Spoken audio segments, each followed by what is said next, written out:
시청자 여러분 안녕하십니까? 경제 인사이더들의 신박한 통찰과 함께하는 경제 인사이트 정철진입니다. 먼저 오늘 하루를 뜨겁게 달궜던 경제 뉴스 투데이 핫경제부터 살펴보겠습니다. 지난달 생산과 소비, 투자가 일제히 줄면서 10개월 만에 트리플 마이너스를 기록했습니다. 28일 통계청이 발표한 5월 산업활동 동향에 따르면 지난달 전 산업 생산지수는 전달보다 0.7% 감소했습니다. 소매 판매는 0.2% 줄어 두 달 연속 감소세를 이어갔고 설비 투자는 4.1% 줄어 석 달째 감소했습니다. 전 산업 생산과 소매 판매, 설비 투자가 동반 감소한 것은 지난해 7월 이후 10개월 만입니다. 안덕훈 산업부 장관은 현지 시각 27일 미국 워싱턴 DC에서 지나 러먼도 미국 상무부 장관과 제2차 한미 공급망 산업대회를 열고 양국의 경제 협력 방안을 논의했습니다. 둘은 회의에 앞서 민관 반도체 협력 포럼에 참석해서 상무부가 최근 삼성전자와 앱솔릭스와 비구속적 예비각서를 마진 데 대해 평가하고 양국의 산업부문 협력 성과를 강조했습니다. 기획재정부가 7월 개인 투자용 국채를 2천억 원 발행할 예정이라고 28일 밝혔습니다. 기재부에 따르면 발행 한도는 판매 현황과 청약 수요 등을 고려해 10년물은 1,500억, 20년물은 500억 원을 발행할 예정입니다. 청약 기간은 다음 달 12일부터 16일까지며 구입을 희망하는 개인 투자자는 판매 대행기관의 영업점을 방문하거나 온라인 등을 통해 청약 신청이 가능합니다. 공정거래위원회는 내달 1일부터 21개 업종 200개 가맹본부 및 12,000여 개 가맹점 사업자를 대상으로 가맹 분야 실태 조사를 진행한다고 28일 밝혔습니다. 공정위는 가맹 분야에서 거래 관행 개선 정도, 법, 제도 운영 실태 등을 파악하기 위해 매년 실태 조사를 시행하고 있는데요. 공정위는 올해 조사에서 특히 필수 품목 제도 개선의 효과 및 보완 사항을 중점적으로 점검할 예정입니다. 지금까지 투데이 핫경제였습니다. 한국의 스위스 경영개발대학원 IMD죠. 이 IMD가 국가 경쟁력 평가를 하는 이 평가 순위에서 67개 국가 중에 20위를 차지해 역대 최고 순위를 기록했습니다. 지난해 28위보다 무려 8단계를 튀어오르면서 유럽의 독일을 이겼는데요. 특히 기업 효율성 분야에선 33위에서 23위로 10계단 끌어올려서 종합순위 상승을 이끌었습니다. 오늘 경제인사이트에선 이번 국가 경쟁력 평가 상승의 의미와 배경은 무엇이고 앞으로 더 높여야 되겠죠. 국가 경쟁력 향상을 위해선 어떤 노력을 기울여야 할지 이야기 나눠보겠습니다. 본격적인 오늘의 핫 이슈 이야기 나눠보기 전에 자세한 내용 먼저 화면으로 만나보시죠.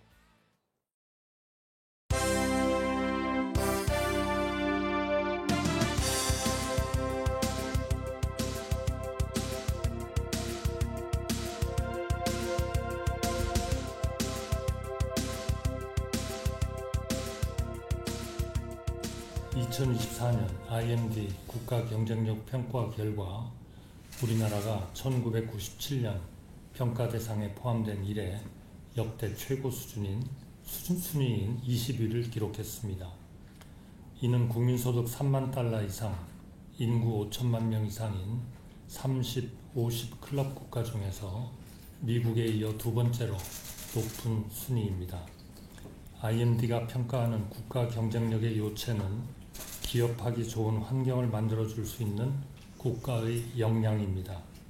윤석열 정부는 출범 이후 자유민주주의와 시장경제의 기본 원칙하에 기업이 자유롭게 활동할 수 있는 환경을 조성하는 데 주력해왔습니다. 이를 위해 노동개혁과 규제 혁파 등을 강력히 추진했으며 이번 IMD 평가는 이 같은 정부의 노력이 반영된 결과라고 생각합니다.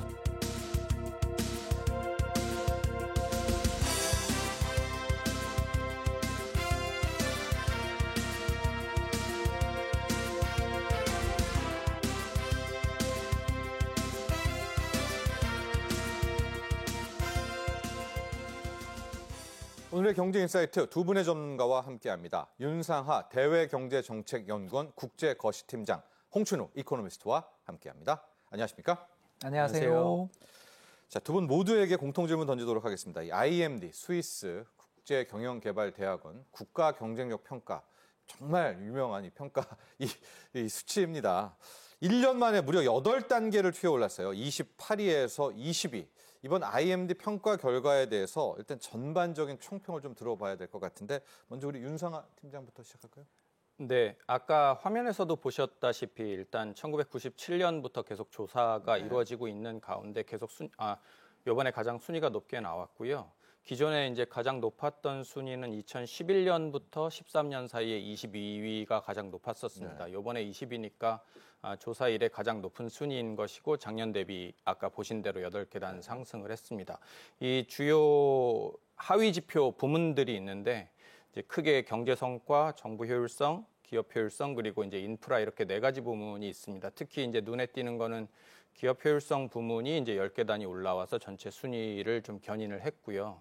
인프라 같은 경우도 5계단이 올라서 11위로 높은 수준을 차지했습니다. 반면에 이제 경제 성과는 작년에 14위였는데 올해 이제 16위로 2계단이 하락을 했고 정부 효율성은 한 단계가 떨어져서 38위에서 39위를 올해 이제 기록을 하게 됐습니다. 이제 자세한 내용은 뒷부분에 또 다시 한번 말씀드릴 기회가 있을 것 같고요. 일단 이번에 의미는 설문조사 결과가 우리나라가 그동안 좀 부정적으로 나오는 경우가 많았었는데 데이터에 비해서 그 부분에서 이제 성적이 좀 좋게 나왔다라는 것이 이제 긍정적이고 근데 반면에 이제 이스라엘 하마스 전쟁이라든지 뭐 해외의 통화 정책 불확실성이라든지 이런 대외 여건의 악화 혹은 불확실성 그다음에 인플레이션 뭐 급격한 기술 변화 이런 것들 때문에 일부 지표라든지 설문조사에서 또 안 좋게 나온 부분들도 있어서 함께 좀 봐야 될 것 같습니다. 그렇습니다. 홍춘욱 박사께도 같은 질문입니다. 이번에 20위. 조금만 잘했으면 10위가 갑자기 찍힌다 이런 의견도 있고요. 여러 가지 지금 국민들의 반응이 있어요. 우리가 일본보다 잘하고 독일을 추월했잖아요. 근데 또 우리 앞에 보면 중국이 또 있단 말입니다. 여러 가지가 좀 있는데 전반적인 총평 좀 부탁드리도록 할게요. 20위라는 우리 이번에 성적 어떻게 보고 계십니까? 예, 더 올라가려면 남았다. 네. 예, 일단 정부 정책에 대해서 오늘 이야기를 좀 많이 할 텐데 잘못된 정책들을 폐기하고 올해 예산안부터 이제 우리나라의 경쟁력 순위의 하락 요인으로 작용하고 있는 게 결국 정부 부문의 효율성 문제인데 이런 부분에 대해서 그래도 정부가 좀 개혁의 의지를 가지고 있으니까 더 잘 되지 않겠나 생각하고요. 아까 잠깐 윤 팀장님 참 말씀 잘해 주셨는데 우리나라가 정량 지표로 보면, 그러니까 통계 지표로 보면 세계 톱이에요. 그러니까 다시 말씀을 드리자면 이런 회사보다 훨씬 더 권위 있는 곳이 사실은 블룸버그입니다. 블룸버그 통신의 블룸버그. 예, 그 블룸버그에서 집계를 하고 있는 이노베이션 인덱스라고 해서요.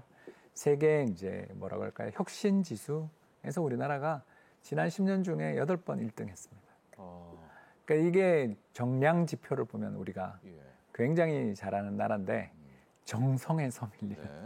그러니까 이제 국가의 이제 소프트 파워라고 해야 될까? 이미지도 있고 또는 이제 정치적인 부분 그리고 기업가들의 어떤 정부나 정책에 대한 신뢰성 그리고 특히 지금도 잘 나오지만 서비스 부문에 대한 어떤 질적인 평가 부문에서는 이게 확실히 우리나라가 처지는 게 많거든요. 그래서 우리가 말하는 그 서비스업입니까? 그렇습니다. 그러니까 우리나라의 가장 큰 문제는 지표로 딱 잡을 때 이제 어떤 나라가 얼마나 효율적이야 이렇게 물을 때 제일 먼저 우리가 들 수 있는 게 뭐냐면 특허잖아요.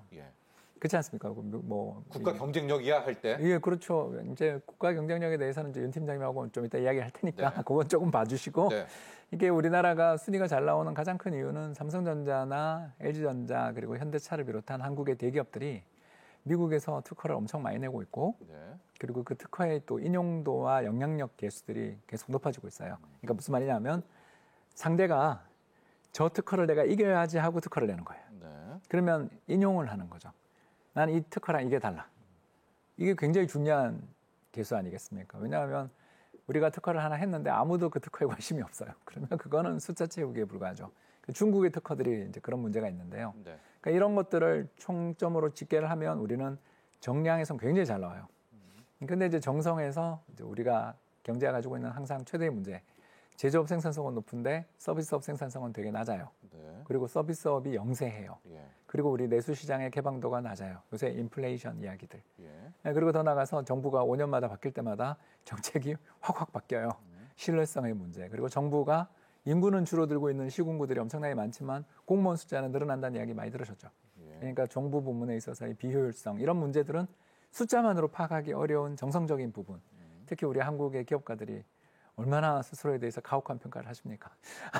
저도 오늘 상공회의소 갔다 왔지만 그분들 말씀 들으면 금방이라도 나라 망할 것 같거든요. 그러니까 이런 여러 가지 차이들이 잘 복합적으로 나와 있는 지표다 보니까 IMD 지표도 상당히 그래도 의미 있는 지표고 저게 잘 나왔다라는 건 정성 쪽보다는 제가 봤을 때 정량을 계속 잘하다 보니까 결국 조금 인식이 바뀌는 면이 있다. 이렇게 볼 수 있겠습니다. IMD의 국가 경쟁력 평가. 이 대목 들으면 시청자분들 중에서 아시는 분들도 있겠지만요. 윤상아 팀장님. 뭐가 국가 경쟁력이지? 저 조사를 어떻게 하길래 몇 위를 이렇게 매기는 거야? 조사 방식도 좀 궁금하기도 하고요. 그러면은 세계적으로 다 알아주나? 이런 권위력도 좀 궁금하고 이 지표에 대한 부분도 한번 점검하고 들어가야 될 것 같습니다. 네, 알겠습니다.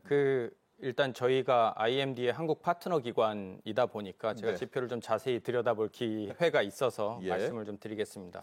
아까 홍춘욱 박사님께서도 말씀 잘 주셨는데 블룸버그라든지 우리나라의 혁신이나 그 경쟁력을 반영하는 여러 다른 지표들이 있습니다. 근데 최근에 이제 추세를 보시면 그 월드 이코노믹 포럼 같은 경우도 2020년에 보고서가 나온 뒤로 이제 더 이상 무슨 이유에서인지 보고서가 지금 나오지 않고 있고요. 그다음에 그 유명한 WEF 맞습니다. 그거 순위죠. 네. 그다음에 세계은행에서 또 두잉 비즈니스라는 지표 혹은 보고서가 있는데 거기는 이제 자료 조작의 이슈가 불거져서 그 출간을 중지한 상태에서 전체를 다시 한번 개편하고 새롭게 이제 지표를 만드는 작업을 진행 중에 있습니다. 그래서 현재 또 발간이 되지 않고 있고, 그래서 IMD가 뭐 여러 가지 한계점에도 불구하고 거의 유일하게 국가 경쟁력을 꽤 장시간 동안 일관된 툴로 계속 발표하고 있는 기관이라고 말씀을 드릴 수 있을 것 같고요. 조금 더 지표 조사 방법이나 이런 거 구성에 대해서 좀 말씀을 드리면 일단 정의가 아까 말씀하신 대로 국가 경쟁력이라는 게 상당히 모호한 개념이고 어떻게 정의를 하느냐에 따라 다 다르고 이걸 어떻게 측정해야 되는지에 따라서도 굉장히 어려운 문제고 사실 실체가 손에 잡히지 않는 것인데 IMD에서 바라보는 이제 국가 경쟁력 평가의 목적은 국가와 기업이 그들의 부를 증진하고 삶의 질을 향상시키기 위하여 보유하고 있는 역량을 평가한다라고 그렇게 문구가 적혀 있습니다. 그래서 일종의 기업하기 좋은 나라의 관점으로 국가 경쟁력을 평가한다고 보시면 될 것 같고요.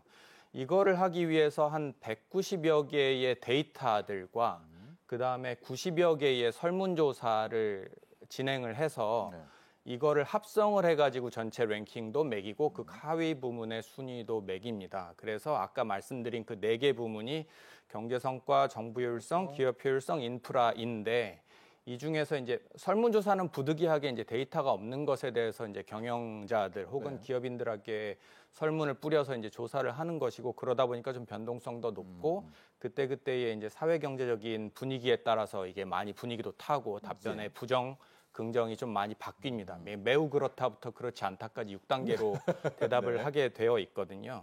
근데 보면은 정부 효율성하고 기업 효율성, 아까 말씀드린 4가지 하위 부문 중에 그 두 부분의 그 설문조사 비중이 상대적으로 좀 높고 특히 이제 기업 효율성 부문이 설문조사 비중이 굉장히 높습니다. 그리고 나머지 경제 성과랑 인프라 같은 경우는 거의 이제 데이터 기준으로 이제 순위를 매기고요. 정량적 지표라는 네, 맞습니다. 그래서 이것들을 이제 쌓아 올리는데 데이터에는 3분의 2를 곱해주고요. 그 다음에 설문조사에는 3분의 1을 곱해주는 게 왜냐하면 IMD 쪽에서도 설문조사가 그때그때 사회경제적 분위기에 따라서 이게 출렁인다라는 걸 또 잘 알고 있고 샘플 숫자가 응답자 숫자가 사실 저희가 뿌리는 거에 비해서 그렇게 많이 들어오지 않기 때문에 국가별로 약 80개의 응답이 오면 이제 어느 정도 그 샘플 숫자가 찼다고 해서 그걸 가지고 이제 분석을 하거든요. 그러다 보니까 가중치를 3분의 1만 곱합니다. 그 설문조사에 대해서는. 그래서 경제 성과의 하위 5개 부분을 그렇게 다 쌓고 또 쌓아 올려가지고 이제 국가 랭킹이 매겨지고 그렇게 매겨진 결과가 이번에 나온 이제 20이라는 결과가 되겠습니다. 제가 좀 정리를 하면 크게 4개 부분, 경제 성과, 정부 효율성, 기업 효율성, 인프라 부분이고요. 이 중에는 이제 데이터라는 정량적 평가와 설문조사라는 정성적 평가가 이제 혼합되어 있는데 역시 이제 객관적인 지표에 훨씬 더 많은 가중치 비중을 두고 있다. 여기에서 산출된 순위가 우리가 20위가 된 것이고 현존하는 국가 경쟁력을 평가하는 다른 지표들도 좀 있지만 뭐 가장 공신력이 있다. 이렇게까지 정리를 해보도록 할 텐데요. 저희가 세부로 하나하나 볼 텐데 홍춘욱 박사님, 우리가 20위를 훌쩍 뛰어오른 거 이것 때문이야라고 딱 그냥 바로 결론을 좀 여쭤본다면 어떤 부분에서 우리가 이렇게 달린 겁니까? 솔직하게 이야기해도 되나요? 네, 정확하게, 솔직과 정확하게. 예, 유럽이 못해서. 유럽이 못해서? 그러니까 예. 상대적으로 우리가 잘했다. 어느 예, 부분이요? 바로 유럽 국가들이 2022년 우크라이나 전쟁, 러시아 우크라이나 전쟁 이후 죄다 순위가 빠졌습니다. 예. 특히 대표적인 나라가 독일. 그러니까 우리가 되게 잘한 것도 있지만 이거 상대평가거든요. 네. 이게 핵심입니다. 우리 연 팀장님이 아주 정확하게 지적해 주셨는데 네. 이게 상대평가입니다. 이게 절대적으로 어떻게 평가합니까? 몇 포인트다 이렇게 하지만 그는 그때그때 매년 1등의 포인트가 달라질 겁니다. 그렇기 예. 때문에 상대평가인데 최근에 가장 힘든 지역들이 바로 이 상위권 강소국들이 모여있는 유럽 지역들이 이 지수는 이 IMD의 특징이 스위스에서 작성이 돼서 그럴 거라고 저는 믿지만 예. 유럽 국가에게 후합니다. 네. 설문조사 받기도 쉬웠을 거고 아무튼 신뢰성이 서로 높겠죠. 반대로 다른 지역 국가들은 상대적으로 좀 순위가 낮은 편에 속하는데 유럽 국가가 지난 2년간 정말 극심한 침체에 지금 빠져 있는 상태입니다. 네. 일단 세 가지 문제가 지금 불거지고 있는데 첫 번째는 우리 다 알고 있는 에너지 위기. 여기 두 번째에다가 이제 정치적 혼란. 이번에 유럽 의회 선거 보셨죠? 네. 예, 그런 것처럼 정말 그 유럽을 저는 되게 자주 가는 편인데 갈 때마다 느껴지는 게 이제 편하게 갈 수 있는 나라가 줄어들고 있다는 생각이 들 정도로 뭔가 이렇게 코로나 이후 확실한 변화가 느껴집니다. 이제 마지막 세 번째가 어떻게 보면 이제 이 문제들의 지금 가장 결정적인 문제인데 네. AI 붐이 올라탔는가? 지금 2022년, 23년부터 세계 주식시장이 역사적 최고가를 치고 있는데 AI 관련돼 있는 기업들이 어마어마한 상승을 보이고 그쪽에 자신감들이 올라오고 있습니다. 자, 그런데 우리 어떻습니까? 예, 삼성전자는 뭐 좀 혼 좀 나고 있습니다만 SK 하이닉스부터 시작해서 네. 2차 전지 관련돼 있는 전력망 관련돼서 우리가 너무 잘하잖아요. 네. 결국 그러다 보니까 아까 방금 우리 윤 팀장님 정말 잘 말씀해 주셨는데 국가 관련된 지표들은 솔직히 별로 그렇게 인상적인 개선이라고 저는 볼 수 없었는데 기업 쪽에서 상당히 긍정적 평가가 나왔다라는 건 결국 우리 기업들이 AI의 어떤 그 혁명, AI 혁명 그리고 이와 관련돼 있는 전력망, 에너지 설계, 스마트 그리드 이쪽 관련돼서 우리 기업들이 상당히 좀 치고 나가는 면이 있고 적극성들을 띠고 있는 면이 있는 그리고 정말 이 표현이 좀 그렇습니다만 AI 관련돼 있는 컨퍼런스에 이렇게 많은 사람이 군집하는 걸 보면서 우리나라는 한쪽으로 어떤 방향이 정해지면 굉장히 잘하는 나라다라는 걸 많이 느낍니다. 그래서 요 기업들의 어떤 성취, 그리고 상대적인 성취 부분, 그리고 유럽의 상대적인 부진들이 합성돼서 함께 합쳐져서 이제 우리나라의 기업에 대한 어떤 평가들이 또 올라갔고 지금 이루어지고 있는 경제 활동들이 내년에 또 평가될 텐데 현재까지만 놓고 보면 다른 부분은 제가 잘 모르겠습니다만 기업 쪽에서의 성과라든가 경제 성과 같은 면에서는 우리가 여전히 점수를 좀 잘 받을 만한 부분이 있어서 뭐 이게 최고치다라고 저는 말하고 싶지 않다. 더 갈 수 있다. 네, 예, 그 말씀 드리고 싶습니다. 네 가지 항목 쪽에서 홍춘욱 박사께서는 기업 효율성 부분에서 우리가 상대적으로 잘 앞서 나갔다. 특히 AI 테마에서는 글쎄요, 우리 한국만큼 지금 달려가는 나라가 없고 또 하나가 이제 이게 상대적 평가이기 때문에 그렇습니다. 유럽 쪽 기업들, 특히 유럽 쪽 정부들이 지금 못하고 있다는 거죠. 뭐 프랑스만 해도 지금 극우, 뭐 정치권 혼란들 이런 것들이 나오고 있기 때문에 우리의 정부 효율성이 좀 이제 상대적 평가에서 좀 개선되는 듯한 모습. 물론 이제 정부 효율성 부분은 조금 이따가 한 파트로 저희가 나눠서 또 이야기를 할 텐데 그런 거에 힘입어서 무려 8위를 껑충 뛰어올라서 20위를 차지했다. 이렇게 분석을 해주셨고요. 윤상아 팀장님 또 하나 재밌는 통계, 좀 괄목할 만한 통계가 30, 50 클럽, 그러니까 국민소득 3만 달러의 인구 5천만 명 쪽만 떼어놓고 이제 엑셀로 해서 따로 구분해 놓으면 우리나라가 2위다. 왜냐하면 지금 싱가포르, 스위스 이런 나라를 또 단순 비교하기는 그렇잖아요. 사이즈라는 게 좀 있기 때문에 이것도 상당히 좀 의미가 있는 것 같은데요. 30, 50 클럽에선 2위다.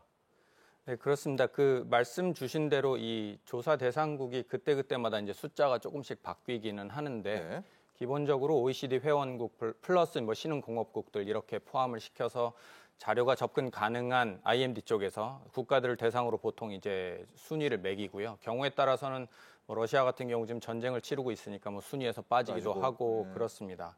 뭐 그럼에도 불구하고 이제 60여 개의 국가들하고 우리가 모든 그 국가들과 모든 경쟁 상대에 있는 것도 아니고 우리가 비교를 할 만한 국가들을 잘 골라서 살펴보는 것이 중요한데 그래서 60여 개의 국가들 사이에 어떤 국가들하고 같이 비교를 하면 좋을까 봤을 때 아까 하나의 또 예가 말씀하신 소득이 1인당 소득이 3만 불 이상이면서 인구 사이즈도 어느 정도 되는 5천만 이상의 국가들을 추려놓고 봤을 때 그중에 성적이 좋았다라는 부분이 아까 홍춘욱 박사님께서도 역시 또 잘 말씀해 주셨지만 이제 상대평가에서 우리가 또 좋았다라는 부분이 한 가지 있고요.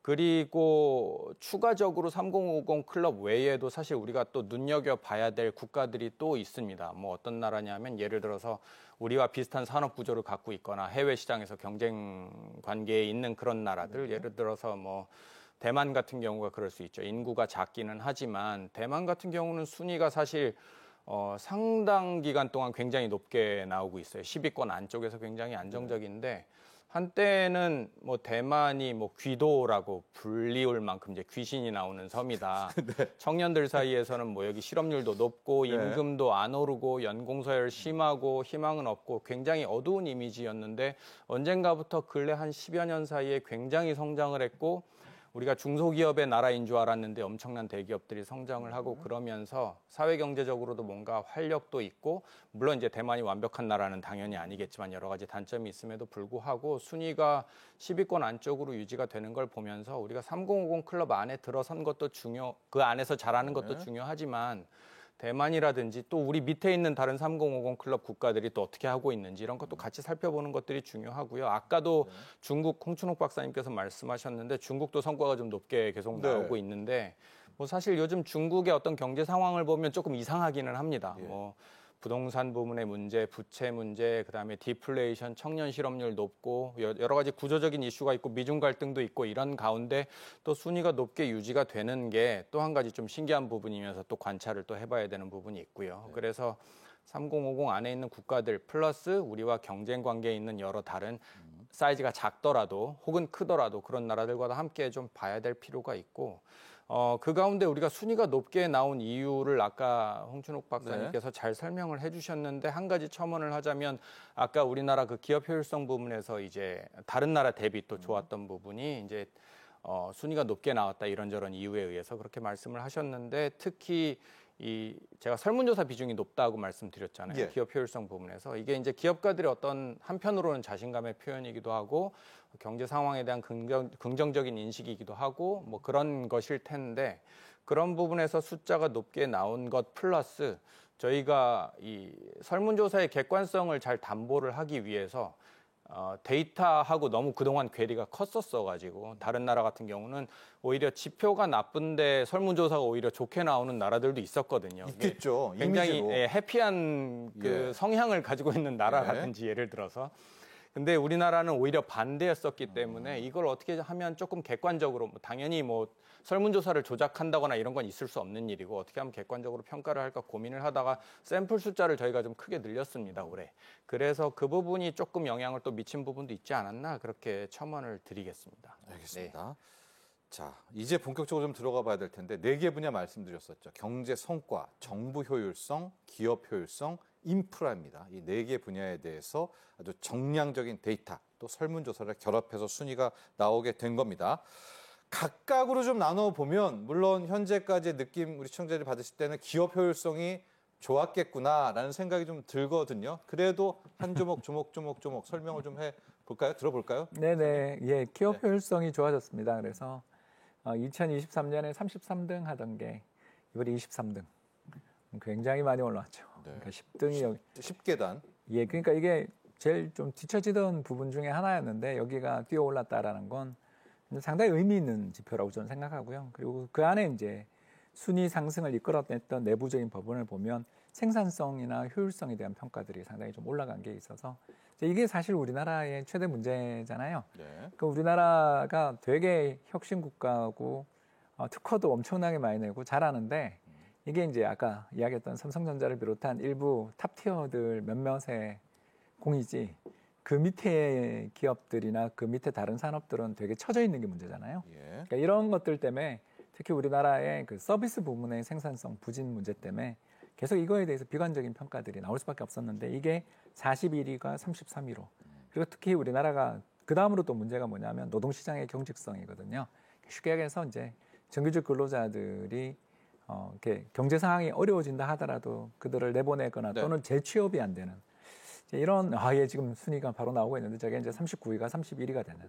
또 현 정부에서 가장 또 역점을 두고 있는 그런 부분입니다. 예, 네. 노동시장의 유연성. 여기에 이제 또 베이비붐 세대의 은퇴 영향도 미쳤겠죠.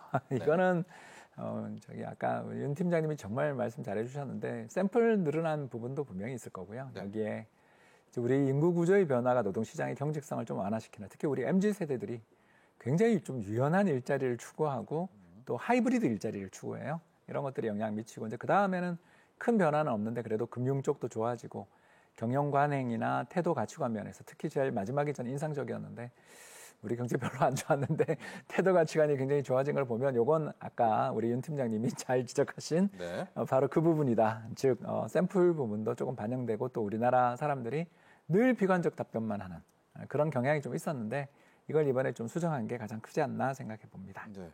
인프라 부분은 16위에서 11위로 5단계 상승을 했고요. 경제 성과 부분이 하락을 했습니다. 14승에서 16위로. 정부 효율성 부분도 38위에서 39위로. 그런 합산을 했을 때 이 기업 효율성과 인프라에서 이제 꽤나 달리면서 전체적인 국가 순위를 끌어올렸었는데요. 이제 가장 좀 돋보였던 분야, 이 기업 효율성 분야를 조금 더 들어가 보도록 하겠습니다.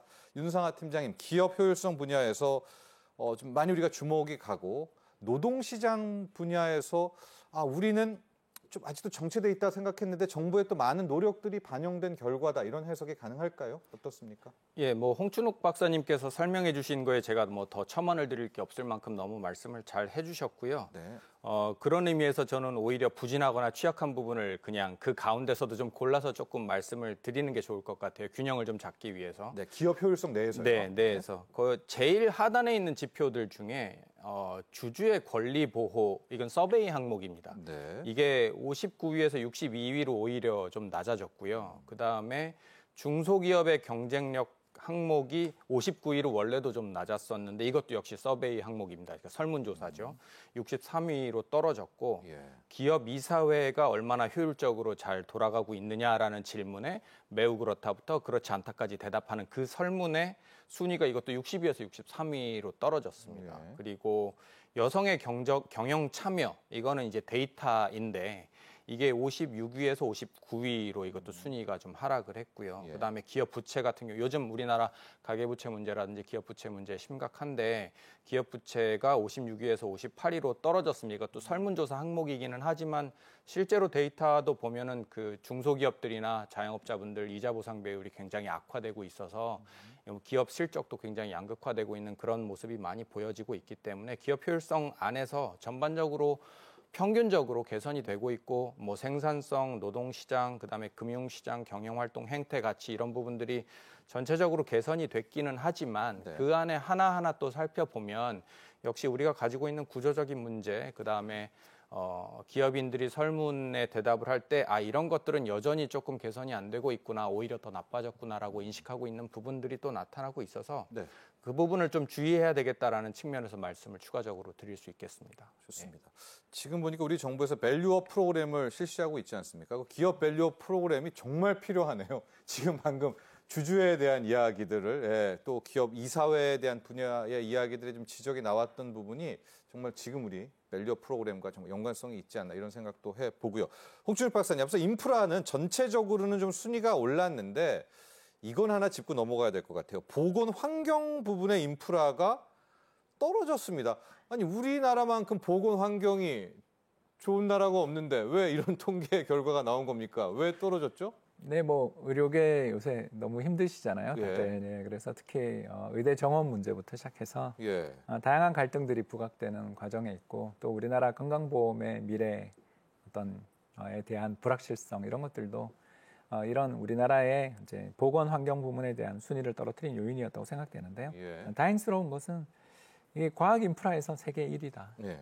제가 아까 잠깐 그 블룸버그 이노베이션 인덱스 이야기했잖아요. 네. 그게 이제 어떤 걸 가지고 측정을 하냐면 특허라든가 R&D 투자 이런 것들을 가지고 측정하는 분야거든요. 네. 근데 이걸 보시면 알겠지만 기술 인프라라든가 기본 인프라, 과학 인프라, 교육 관련해서는 한국이 상당히 좋아지고 있는 추세입니다. 특히 저 교육 부문에 주목하고 싶은데 우리가 얼마 전에 있었던 2022년 국제학력평가시험 피사에서 일본 다음으로 세계에서 가장 그 코로나의 악영향을 덜 받은 나라. 학업 성취도가 좋은 나라. 예. 학업 성취도가 덜 떨어진 나라. 덜 떨어진 나라. 그러니까 좋은 나라죠. 그러니까 이게 상대평가라니까요. 네. 그렇게 자꾸 절대평가로 생각하지 마세요. 네. 악화되지 않았다? 예, 악화되지 않았다. 그런 거가 평가를 받게 되는 거죠. 네. 이번에 저는 교육 인프라 관련된 어떤 다른 논문들이나 자료를 보다가 되게 놀랐어요. 정말 이게 코로나가 어마어마한 쇼크고 어마어마한 충격이구나. 근데 우리나라와 일본만 거의 성적이 안 떨어지구나.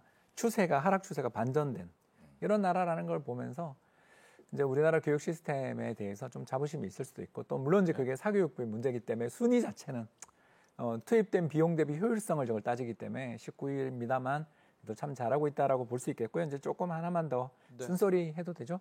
예. 시간 남았죠? 아니요, 시간은 많이 없습니다만. 네. 네, 좀 그래도 하면 안 어느 될까요? 부분 할까요? 예, 제가 그 보조지표 중에 하나로 정말 우리 과학기술의 경쟁력을 바라보는 보조지표 중에 가장 중요한 지표로 제가 말씀드리는 게 바로 네이처 인덱스거든요. 이게 이제 뭐냐면 세계적인 3대 과학 잡지 중에 하나인 네이처가 집계하는 그 최고의 논문들에 실린 국가별 논문 건수를 집계한 겁니다. 네. 예, 거기서 우리나라가 한 단계 하락했어요. 세계 7위였는데 이번에 캐나다한테 밀려서 세계 8위가 됐습니다. 예. 캐나다한테 IMD도 밀렸는데 이번에 네이처 인덱스도 밀렸어요. 이게 이제 뭘 뜻하냐? 이제 쓴소리 합니다.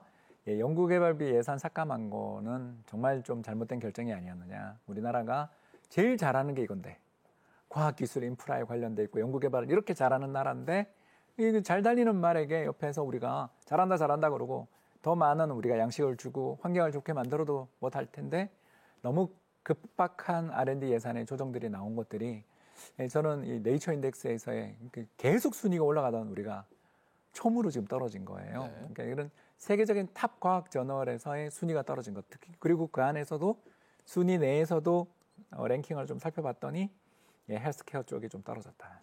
알겠습니다. 그러니까 이런 것들은 우리가 예. 조금 반성했으면 좋겠습니다.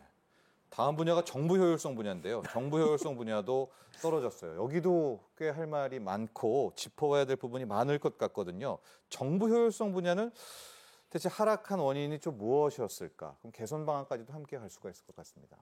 네, 그 정부 효율성 부분 같은 경우는 저희가 조금 주의해야 될 것이 좀 있습니다. 그 경제 성과 같은 경우는 데이터가 보통 빨리빨리 수집이 되고 빨리 공표가 되기 때문에 올해 예를 들어서 경쟁력 평가를 하면 바로 작년치 숫자를 가지고 와서 할 수 있거든요. 네. 근데 예를 들어서 정부 효율성의 이 조세 정책 부분이 순위가 좀 많이 떨어져서 굉장히 좀 뼈아픈데 이게 이제 각 국가들의 통계를 모아서 OECD 같은 데서 모아서 하는 거를 IMD에서 가져다가 쓰다 보니까 네. 2022년 기준으로 우리나라 조세 정책이 어땠는지를 평가를 하게 됩니다. 다른 나라들도 마찬가지고요. 그러면은 사실 22년에 우리나라의 조세 수입은 2021년의 경제 성과를 바탕으로 법인세든 뭐 이런 것들이 뭐 부동산 거래세든 이런 것들이 매겨지기 마련인데 네. 이게 순위가 어떻게 랭킹이 매겨지게 구성이 되어 있냐 하면 GDP 대비 세수가 많을수록 순위가 떨어지게 구성이 돼 있어요. 뭐 예. 기업하기 좋거나 뭐 사람들은 사실 다 세금 적게 내는 걸 다 좋아하고 선호를 하니까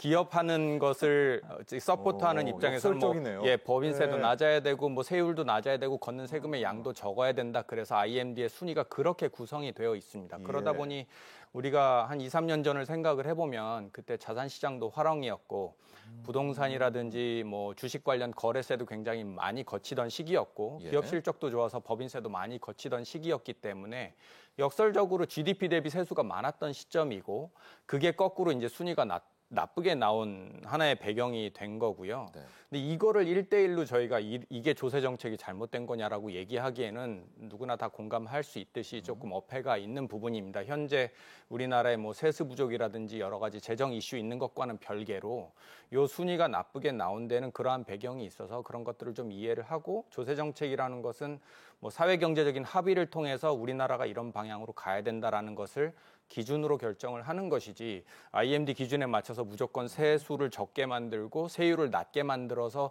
우리가 이거를 순위를 높이자 하는 방향으로 가는 건 당연히 아닐 거잖아요. 네. 그래서 그런 부분을 좀 유의해서 봐야 되는 부분이 있기 때문에 정부 효율성 부분에서는 조금 약간 디펜스가 필요한 부분이 있고요.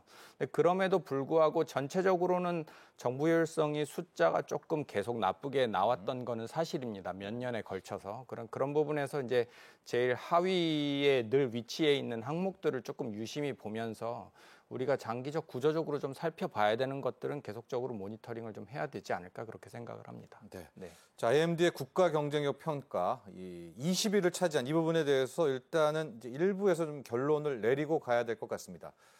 당연히 높여야 되겠죠. 업그레이드를 하려면 어디에 더 주안점을 줘야 될까? 10위권으로 들어가려면 물론 홍춘욱 박사께서는 상대적이라고 했기 때문에 앞에 20위권들이 무너지면 되겠지만은 우리 힘으로 가도 좋지 않겠습니까? 어떤 것들 우리 끝으로 결론을 하나씩 해주시죠.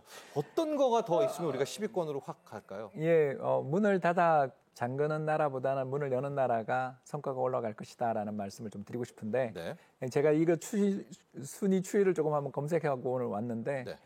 유럽 국가들이 대체로 그러니까 유럽의 대국, 유럽의 경제 대국 그러니까 3만 달러 5천만 클럽에 있는 유럽 나라들이 죄다 떨어지고 있어요. 네.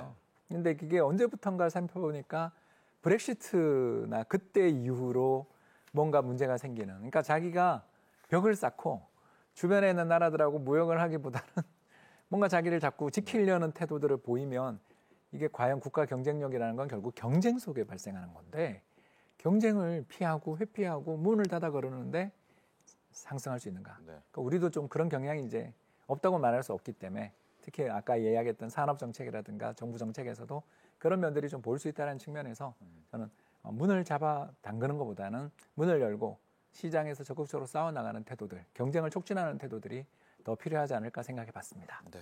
우리 윤상하 팀장께서도 내년에 우리가 10위권 안으로 들어가기 위해선 여러 가지 분야가 있겠습니다만 한 가지만 좀 이야기 재현을 해주신다면요.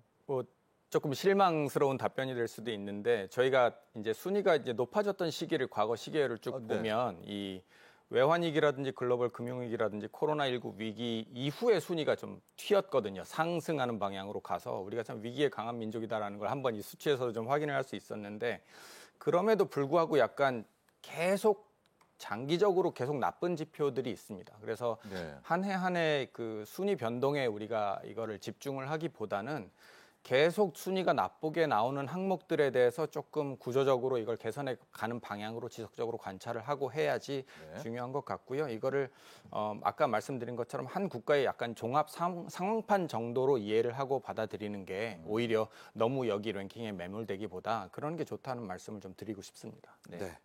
자, 이렇게 정리를 또 하고요. 정부는 이번 평가 결과를 참조해서 민간이 앞으로 이끌고 가고요. 정부가 뒤에서 밀어주는 또 역동적 경제정책 기조에 따라서 기업 효율성 제고 분야 더 끌어올리겠다. 이렇게 입장을 또 전했습니다. 이에 발맞춰서 경제 성장률과 수출 실적이 1분기 특히 꽤 좋게 잘 나오고 있거든요. 이런 추세만 이어간다면 한국 경제 더 탄력을 받을 수 있을 것 같은데 자, 한국 경제 요즘 상황들, 수출과 경제 성장률 분야에 대한 이야기도 덧붙여서 이번에 영상 보시고 난 뒤에 계속 이야기 이어가도록 하겠습니다.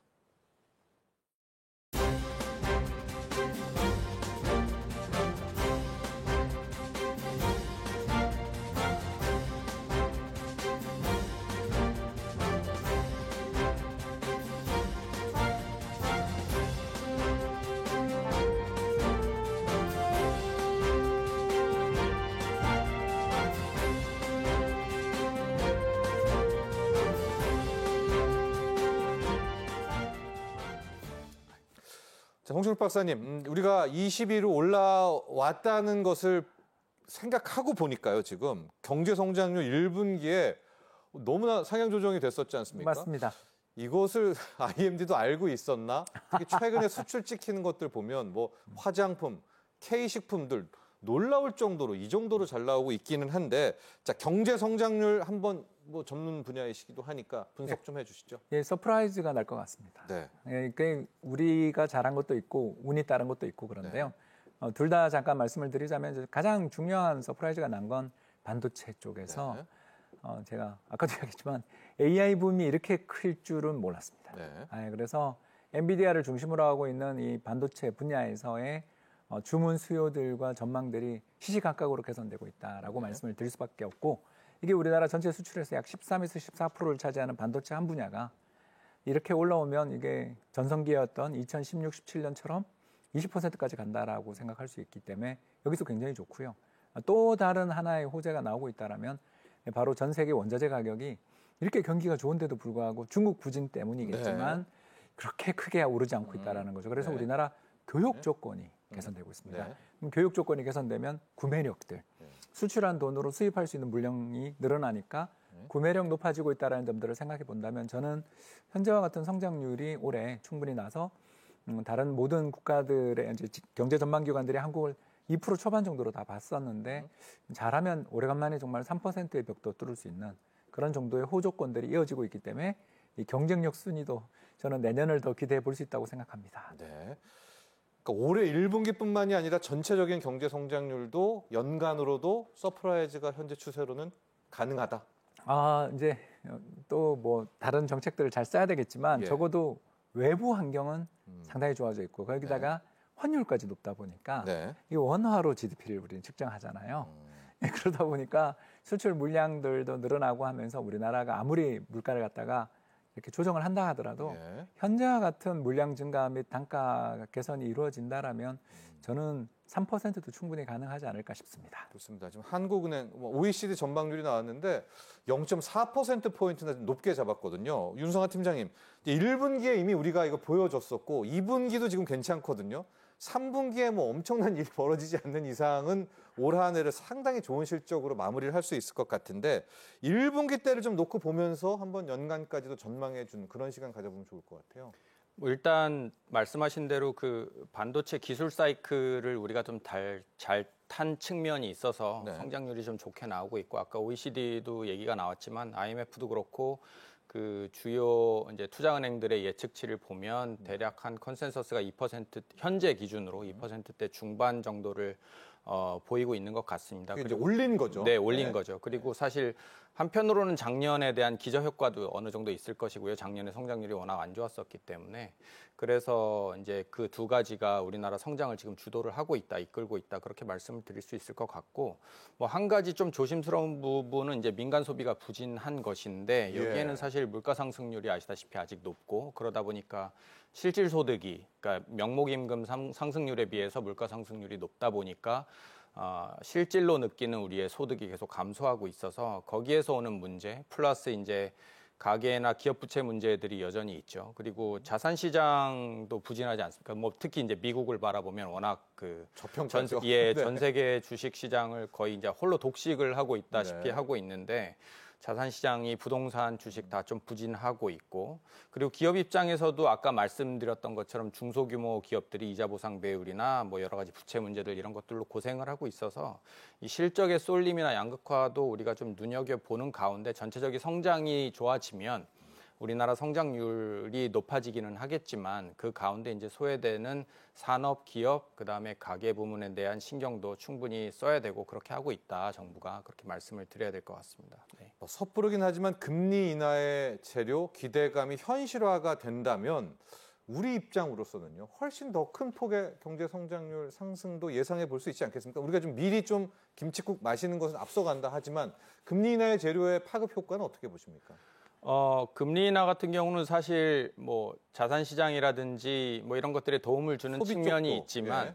한편으로는 이제 금리를 내린다는 것은 이제 물가가 안정세에 접어든다. 그리고 물가가 안정세에 접어든다라는 것은 사실 경제 활동이 또 둔화된다라는 시그널이기도 해서 저는 좀 중립적으로 생각을 하고 싶기는 하고요. 그리고 또 한 가지는 한미 금리 차에서 오는 부분, 뭐 금리 차가 모든 것을 다 설명을 하지는 않지만 미국이 아직은 물가 상승률이 그래도 조금은 높은 수준이어서 뭐 4분기에 한 차례나 많으면 두 차례 정도 내린다고 그렇게 얘기를 하고 있는데 미국이 금리를 또 내린다라는 얘기는 뭐 미국 경기도 이제 하강 국면으로 간다라는 얘기고 우리가 이제 세계 경제 성장률을 올해 전망을 할 때 사실 미국하고 인도 나머지 국가들일 만큼 미국하고 인도의 성장세가 워낙 좋고 우리나라 입장에서도 수출을 1등으로 내보내는 국가가 이제 중국에서 미국으로 바뀐 지 좀 됐잖아요. 그런 의미에서 이제 미국이 하강을 하면 미국이 아까 말씀하신 그런 테크 사이클에서 뭔가 저게 버블이지 않나? 뭐 약간 이런 상황으로 빠지고 그러면서 경기가 살짝 죽고 그러면은 우리한테 뭐 금리가 내려서 좋은 부분도 있지만 그런 부분에서 또 주의해야 될 부분도 하방 요인도 또 있다. 그렇게 말씀을 드려야 될 것 같습니다. 그래서 경제가 정말 어렵네요. 금리 인하를 하면 우리가 지금 가장 취약하다는 민간 소비, 내수 경기 쪽은 올라갈 수가 있지만 그렇게 되면 이 미국 경기가 꺾인다는 거기 때문에 우리가 잘하는 수출은 또 발목을 잡을 수 있다. 이런 종합적인 총평을 내려주셨는데요. 정리의 시간입니다. 홍춘욱 박사님, 우리 수출 굉장히 많이 궁금해하고 또 잘했던 건 아니겠습니까? 수출 전망, 실적 한번 해주시면서 마지막으로 올해 우리 결과적으로 오늘 화두가 국가 경쟁력이잖아요. 어디에 더 주안점을 주고 달릴까? 여기까지도 함께 이야기를 해주시죠. 네. 사실 좋은 내용이 많은데 괜히 꼬투리를 잡은 것 같아서 조금 미안하긴 한데요. 우리나라 경제 올해 이 기세로만 가면 연간 최대 수출 금액이 나오지 않을까. 7천억 달러. 7천억 달러? 예. 네. 그래서 7천억 달러 정도의 수출을 기록하게 되면 현재 환율이나 이런 거 레벨에서 볼 때 기업 실적도 상당히 좋아지니까 여기에서 이제 연쇄적으로 고용 지표들도 최근에 조금 부진합니다만 다시 좋아질 여지들이 있지 않나라고 생각하고요. 이제 여기에 이제 조금 더 부연 설명이랄까 조금 더 부탁드리고 싶은 것은 재정의 효율적인 집행이 이제 지금 예산안을 준비하는 시즌인데 일단 연구개발 예산 그렇게 깎았던 것들에 대해서 우리가 한번 조금 이제 다시 한번 이게 정말 적절한 정책이었고 효과는 어땠는지를 한번 다져보는 것. 왜 우리나라가 인프라가 세계적인 레벨인데 거기 잘하는 데를 좀 더 해줘야 되지 않을까. 그리고 이제 두 번째로 좀 말씀드리고 싶은 것은 우리 윤 의원님이 잘 말씀하셨지만 저는 좀 내수랑 우리 수출 사이의 격차가 지금 되게 큰 이유가 결국 프로젝트 파이낸싱 문제 때문이잖아요. 그 신용경색. 그러니까 이 문제를 풀어나가기 위해서 결국 한국은행은 금리를 인하할 가능성이 현재로서는 좀 높아져 있는 상황인데 이에 따라 이제 연쇄적으로 아까 우리가 이야기했던 것처럼 대외 금융 불안의 전이 가능성이 있으니까 이에 대한 좀 신중한 워치 그리고 선제적인 어떤 대응들 이런 것들이 올해는 상당히 좀 필요한 정말 올해는 정책 당국이 어떻게 보면 시장에서 자주 보이는 해가 될 수 있다라는 그런 게 좀 올해 리스크가 아닌가. 이 부분 좀 잘 준비해야 될 것 같습니다. 예. 올해 수출은 1분기, 2분기까지는 확실히 잘했고 3, 4분기도 큰 이변이 없는 한 지금 이 추세를 몰아갈 수 있을 것이다. 그래서 지금 제가 많이 봤던 전망이 6,900억 달러인데 우리 정부가 7천억 달러를 또 이야기했었는데 홍춘욱 박사께서도 7천억 달러 가능할 수도? 예, 아니 가능하다? 1%만 여기서 전망에서 1%만 더 넣으면 그게 돼요. 알겠습니다. 그만큼 잘하고 있습니다. 지금. 하고 내부 이슈는 부동산 PF 문제를 하나 뽑아주셨고요. 이걸 진짜 잘해야 됩니다. 알겠습니다. 자, 우리 윤성하 팀장께서도 국가 경쟁력 부분입니다. 지금 1, 2분기에서는 수출도 더 끌고 가면 좋겠고요. 소비도 좀 했으면 좋겠고요. 어떤 제언 해주시겠습니까? 수출에 대한 얘기는 일단 아까 설명을 잘 해주셨으니까 넘어가고요. 전체적으로 봤을 때 이제 기업하기 좋은 나라라는 게 이 경쟁력이 이제 의미하는 것에 따르면 이제 기업이 원하는 거를 모두 다 들어준다. 사실 그런 의미는 당연히 또 아닐 거고요. 기업과 더불어서 이제 기업을 둘러싼 여러 이해관계자들, 노동자들, 그다음에 시장의 작동 방식에 대한 고민도 필요하고 이를 뒷받침하는 제도 개선이라든지 이런 것들이 함께 이루어져야지 사실 국가 경쟁력이 장기적 구조적으로 우리가 높아지는 것인데요. 그런 가운데 이제 소수자나 약자 보호 아까 제가 여러 차례 강조드렸던 것처럼 말씀드리는 부분인데 그다음에 아까 환경 부분에 우리가 수치가 보건 환경 부분에 떨어졌다고 말씀드렸는데 그 부분에 있어서 우리가 이제 환경 협약이나 재생에너지 관련된 순위가 좀 떨어졌었거든요. 그래서 그런 지속 가능성에까지 같이 좀 신경을 써야 될 것 같습니다. 자, 오늘 함께해 주신 두 분의 전문가 여기서 보내드리도록 하겠습니다. 오늘 말씀 감사합니다. 감사합니다. 네, 여러분 경제인사이트 오늘 준비한 소식은 여기까지입니다. 다음 주 월요일이면 7월이 시작이 되면서 2024년 하반기로 접어들게 되는 시작을 알리게 됩니다. 7월 19일부터는 출생 통보제가 시행이 되고 9월 30일부터는 인감증명서를 온라인에서 발급할 수 있게 된다는 사실 알고 계십니까? 자, 이렇게 하반기가 되면 여러 가지 정책과 제도가 달라지고 또 새롭게 시행이 됩니다. 다음 주 경제인사이트에서는 하반기 달라지는 정책과 제도에는 어떤 것들이 있는지 자세하게 조목조목 전해드리도록 하겠습니다. 오늘도 함께해 주신 시청자 여러분 감사합니다.